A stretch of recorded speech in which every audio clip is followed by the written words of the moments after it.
Para uma sociedade funcionar bem no século XXI, o que será necessário? Tiago, você pode adiantar um pouco para a gente? Puxa vida, pergunta difícil essa. Pois é.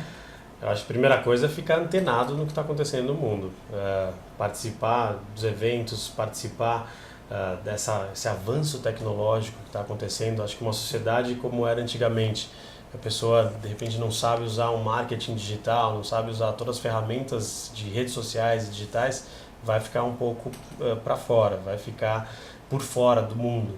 Então, uma sociedade nova, as pessoas que estão começando uma sociedade, ou de repente, principalmente uma sociedade já antiga, que está nesse momento, por mais que os empreendedores, os donos sejam pessoas já de idade, precisa estar antenado no que está acontecendo no mundo, porque hoje em dia a gente tem um avanço tecnológico muito, muito rápido. Eu conheço algumas sociedades de algumas pessoas onde os donos já estão numa certa idade e de repente eles não usam toda a ferramenta possível disponível na internet.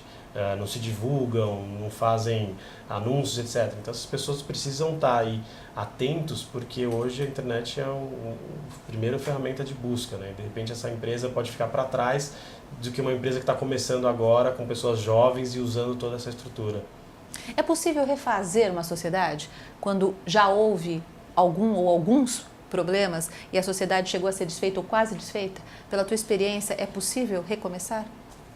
Olha, em geral, as pessoas desfazem a sociedade sempre pelo lado pessoal. Na maioria das vezes, acaba sempre o lado pessoal ditando aí o rompimento da sociedade. Então, dois sócios trabalham bem, têm complementariedade, porque eu acho que essa é a palavra da sociedade, é complementariedade. Então, eles agregam realmente, mas não se dão bem por várias questões, seja ego, seja vaidade, seja o que for, mas ao lado sempre pessoal que acaba falando muito alto.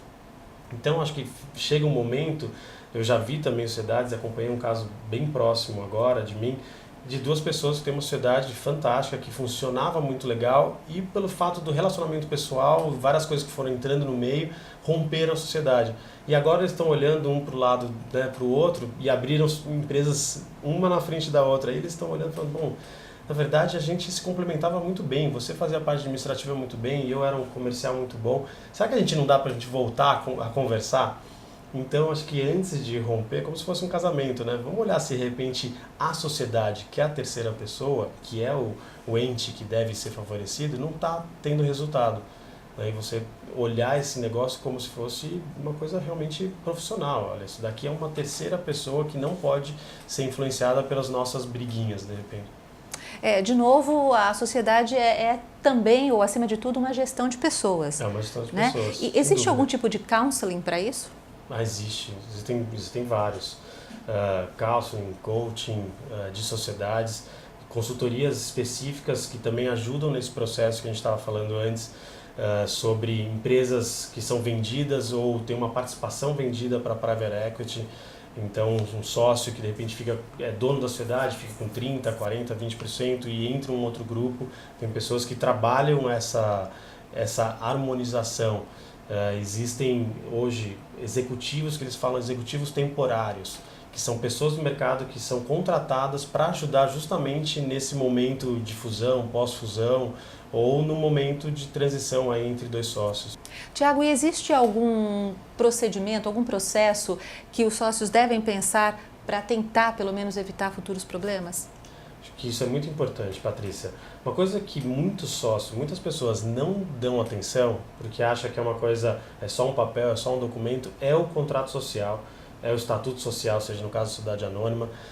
Esse documento é o documento que vai balizar a relação entre os sócios. É ali que você vai colocar tudo. Não é só o nome, não é onde está só a sociedade.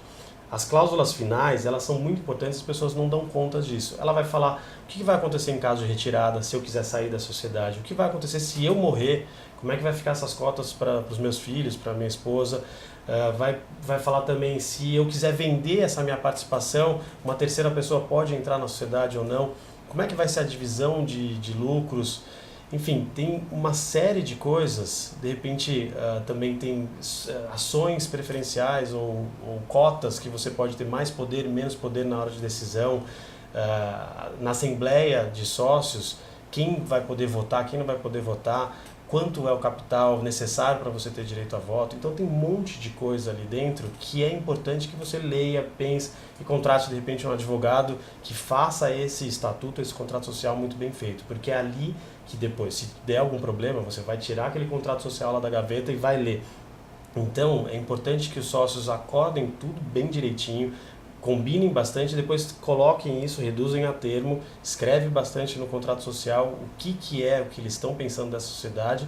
De repente pode fazer também um acordo de sócios, que é um outro documento que serve, e essa relação está aí escrita. Então, no momento de alguma divergência, você tira isso da gaveta e lê e vê o que vocês tinham acordado lá no início da sociedade há 10, 15, 20, 30 anos atrás. Muitos ainda esquecem desse detalhe? Totalmente. Acho que a maioria das pessoas, quando querem começar uma empresa, procuram um contador, pegam qualquer minuta, escrevem ali alguma coisa, colocam o nome, acha que só o nome e o endereço é o que é importante daquele documento e não leem as cláusulas que estão atrás nas folhas seguintes. E aí colocam, assinam, mandam na junta comercial e acabou. Nunca mais lembram desse documento.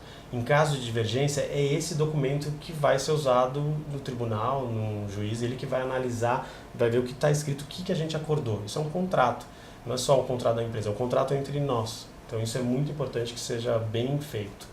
Tá ótimo. Tiago, muito obrigada pela sua participação. Tá bom? Obrigado, eu que agradeço. Portal HSM, o melhor conteúdo de gestão.